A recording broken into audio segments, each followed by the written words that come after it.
Hello दोस्तों, स्वागत है एक बार फिर से आप सभी का द डिवाइन कौशल में। दोस्तों, आज के इस वीडियो में हम आषाढ़ की एकादशी के बारे में बात करेंगे, जिसे योगिनी एकादशी व्रत कथा के नाम से भी जाना जाता है।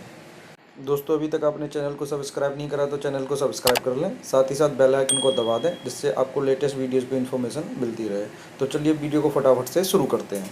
दोस्तों, हिंदू धर्म ग्रंथों में हर एकादशी का अपना अलग महत्व बताया गया है। इन्हीं अलग अलग विशेषताओं के कारण इनके नाम भी भिन्न भिन्न रखे गए हैं। प्रत्येक वर्ष में 24 एकादशियाँ होती हैं। मल मास की एकादशियों को मिलाकर इनकी संख्या 26 हो जाती है। इन्हीं एकादशियों में से एक एकादशी आषाढ़ मास के कृष्ण पक्ष की एकादशी, जिसे योगिनी एकादशी कहते हैं। योगिनी एकादशी का उपवास रखने से समस्त पापों का नाश होता है तथा इस लोक में भोग तथा परलोक में मुक्ति भी मिलती है।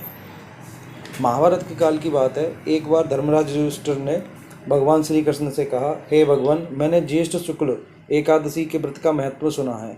आप कृपया करके आषाढ़ कृष्ण एकादशी की कथा सुनाइए।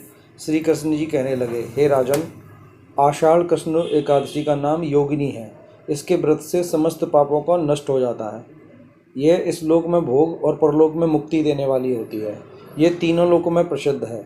मैं तुमसे पुराणों में वर्णन की हुई इस कथा का प्रसंग कहता हूँ, ध्यानपूर्वक सुनो। स्वर्गधाम की अलकापुरी नामक नगरी में कुबेर नाम का एक राजा रहता था। वह शिव भक्त था और प्रतिदिन शिव की पूजा किया करता था। हेम नाम का एक माली पूजन के लिए उसके यहाँ फूल लाया करता था। हेम की विशालाक्षी नाम की एक सुंदर स्त्री थी। एक दिन वह मानसरोवर से पुष्प तो ले आया, लेकिन कामासक्त होने के कारण वह अपनी स्त्री के साथ हास्य विनोद और रमण करने लगा।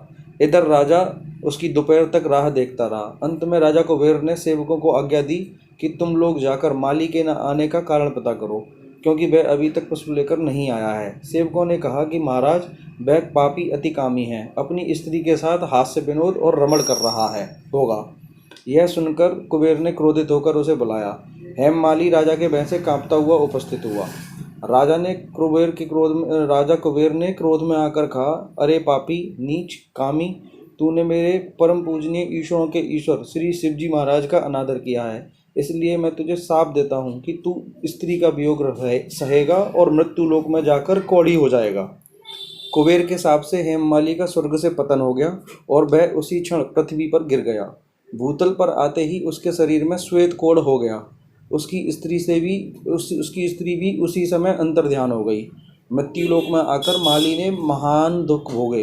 भयानक जंगल में जाकर बिना अन्न और जल के भटकता रहा। रात्रि को निद्रा भी नहीं आती थी, परंतु शिवजी की पूजा के प्रभाव से उसको पिछले जन्म की स्मृति का ज्ञान अवश्य रहा। घूमते घूमते एक दिन में मार्कंडेय ऋषि के आश्रम में पहुंचा। हेममाली वहां जाकर उनके पैर में पड़ गया।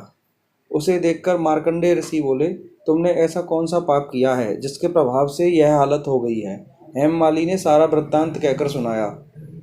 यह सुनकर ऋषि बोले, निश्चित ही तूने मेरे सम्मुख सत्य वचन कहे हैं, इसलिए तेरे उद्धार के लिए मैं एक व्रत बताता हूँ। यदि तू आषाढ़ मास के कृष्ण पक्ष की योगिनी नामक एकादशी का विधि पूर्वक व्रत करेगा तो तेरे सब पाप नष्ट हो जाएंगे। यह सुनकर हेममाली ने अत्यंत प्रसन्न होकर मुनि को साष्टांग प्रणाम किया। मुनि ने उसे स्नेह के साथ उठाया। हेममाली ने मुनि के कथनानुसार विधि पूर्वक योगिनी एकादशी का व्रत किया। इस व्रत के प्रभाव से उसे अपने पुराने स्वरूप में आकर वह अपनी स्त्री के साथ सुखपूर्वक रहने लगा। भगवान श्री कृष्ण ने कहा, हे राजन, यह योगिनी एकादशी का व्रत 88,000 ब्राह्मणों को भोजन कराने के बराबर फल देता है। इसके व्रत से समस्त पाप दूर हो जाते हैं और अंत में स्वर्ग की प्राप्ति होती है। तो दोस्तों, ये थी योगिनी एकादशी व्रत की कथा। आशा करता हूँ कि आपको ये वीडियो पसंद आया होगा। अगर आपको ये वीडियो पसंद आए तो चैनल को सब्सक्राइब करें, साथ ही साथ शेयर और कमेंट करें। तब तक के लिए जय श्री राम।